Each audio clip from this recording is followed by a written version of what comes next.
영상을 시작하기 전에 공지사항이 있습니다. 필쌤TV가 새로운 편집자를 모십니다. 편집자로서 관심이 있으신 분들 커뮤니티 글을 참고하셔서 많은 지원을 부탁드리겠습니다.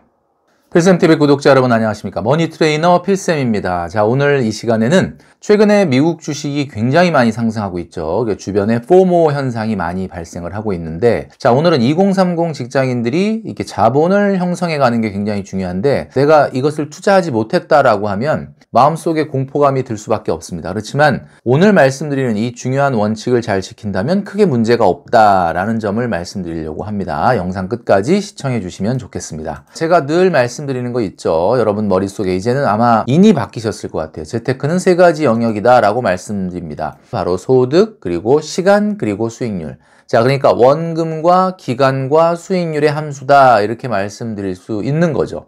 자, 그런데 여기서 가장 중요한 것은 밸런스입니다. 어느 하나의 특정적인 부분이 증가해서 올라가는 것보다는 원금도 좀 높이고, 그 다음에 좀 기간도 충분히 높이고, 그리고 거기에 수익률이 뒤따라 준다라고 하면 가장 베스트겠죠. 자, 그런데 너무 수익률에 몰입을 하다 보면은 우리가 원금이나 시간이라는 것을, 기간이라는 것을 좀 간과할 가능성이 있다라고 말씀드렸습니다. 이재명 정부가 내년 2026년 6월에 시작하는 것을 발표한 것이 있는데, 바로 3년에 2,200만 원을 모으는 굉장히 혜택이 커진 청년 미래 적금이라는 것이 있었습니다. 청년 미래 적금. 아직 당장 가입할 수는 없는 거지만 이게 왜 이렇게 관심을 끌게 되느냐? 지금 현재 있는 청년 도약 계좌보다도 훨씬 더 많은 혜택이 있기 때문이죠.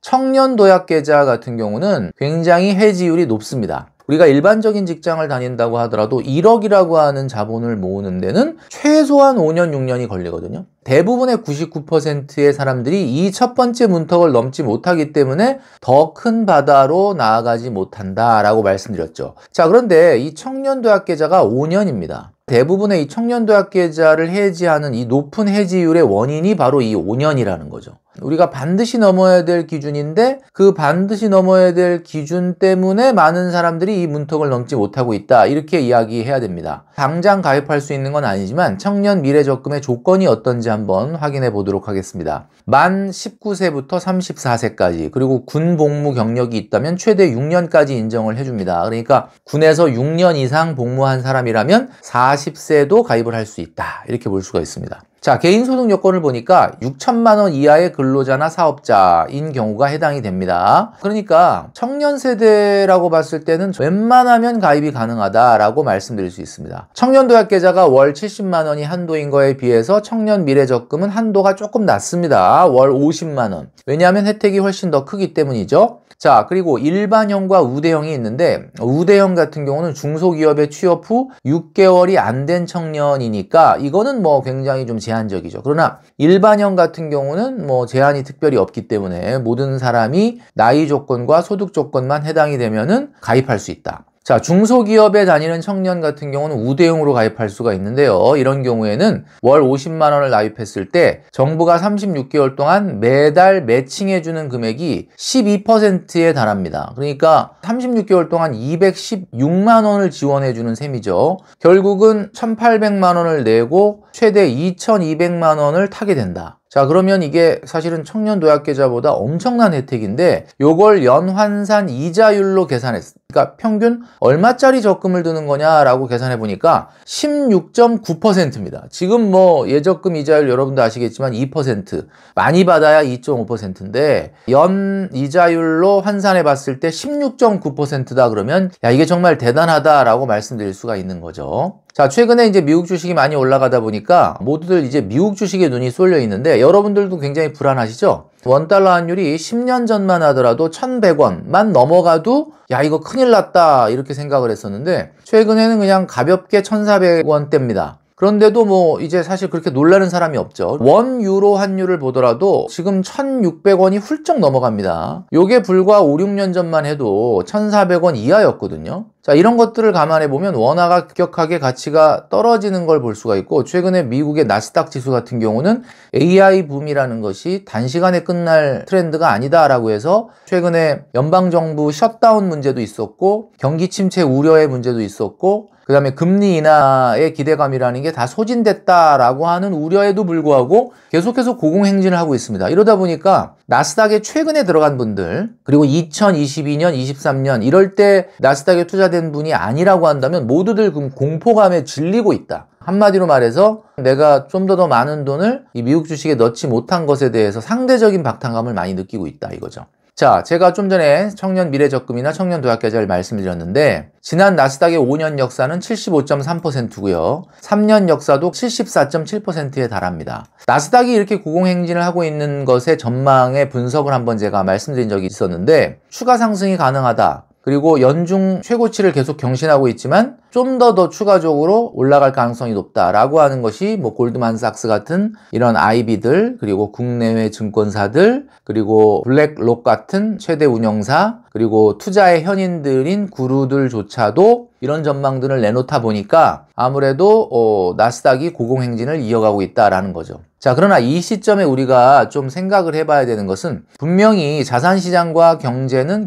좀 다른 겁니다. 그러니까 자산시장이 좋다고 그래서 지금 경제가 좋다고 보긴 어렵다. 미국 경제에 드리워지는 그림자가 세 가지가 있는데 첫 번째는 현재 제조업의 고용 감소가 그러니까 실업률이 빠르게 증가하고 있다는 거죠. 그 다음에 두 번째는 연방정부가 지금 뭐 셧다운 문제도 있지만 구조조정이 시작되고 있습니다. 그 다음에 관세 부담이 이제 드디어 소비자에게 전가되면서 미래 물가 상승에 대한 압박으로 작용하기 시작했다. 이런 것들이 앞으로 미국 경제를 어느 쪽으로 이끌 것이냐라고 하는 거죠. 그래서 제가 늘 말씀드리는 거지만 미국의 나스닥 지수와 미국의 GDP의 그래프를 보게 되면은 역사상 가장 괴리가 큰 시점에 들어왔다. GDP의 상승률에 비해서 지금 주가가 너무 높게 올라가 있다라고 하는 점이죠. 3년 전에 S&P 500에 내가 투자를 했다 그러면 얼마 정도의 수익을 얻었을까? 제가 한번 말씀드린 적이 있었는데 80.1%였습니다. 그러니까 2022년 9월 달에 S&P 500에 투자를 하고 2025년 9월까지 3년 동안 투자 기간을 유지했다고 봤을 때 80.1%거든요. 청년 미래적금이 한 달에 50만 원이잖아요. 타임머신을 타고 가서 S&P 500에 매달 50만 원을 투자한 투자 결과와 그리고 아직 출시되진 않았지만은 우대형으로 3년 동안 청년 미래적금을 가입했을 때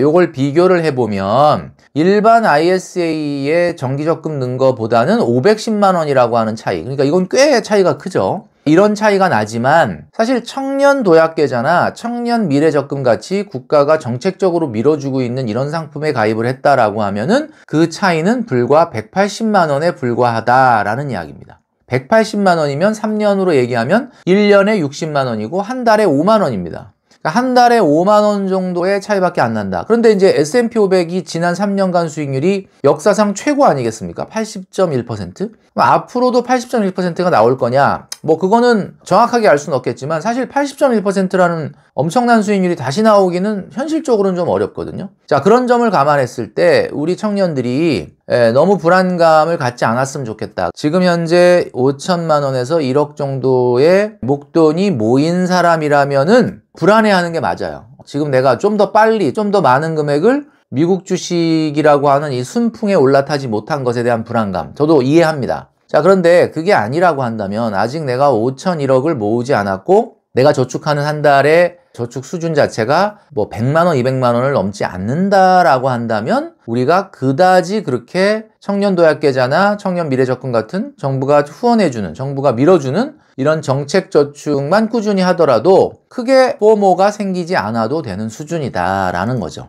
재테크가 세 가지 영역이다. 그러니까 원금을 늘리고 시간을 최소한 3년 또는 5년 정도 충분히 늘릴 수 있는 그런 밸런스가 필요하다라는 점을 말씀드리고 싶습니다. 자, 제가 오늘 말씀드렸던 내용을 다시 한번 상기시켜 드리자면 5천에서 1억 정도의 자본이 모였다면은 이제는 사실은 미국 주식에 어떤 식으로도 이 순풍에 AI라고 하는 미래의 트렌드에 어떻게 편승할 것이냐라고 하는 고민을 해야 되는 건 맞습니다. 그거는 필쌤도 여러분들에게 강조드리고 싶은 부분이에요. 자, 그런데 2022년, 23년도부터 미국 주식을 꾸준히 사모았다. 근데 그 미국 주식을 종목으로 사질 않고 S&P 500이나 나스닥과 같은 현재 과거의 성적이 굉장히 좋았고, 그리고 앞으로도 당분간은 이 트렌드가 유지될 거라고 하는 가정하에서 이런 쪽에 투자가 됐던 분들은 사실은 특별한 고민이 없다고 봅니다. 그런데 최근에 이제 어떤 공포감에 휩싸이는 분들 같은 경우는 어떤 분들이냐? 제가 앞서 말씀드렸던 것처럼 2025년도에 미국 주식에 새롭게 투자됐던 분들이죠.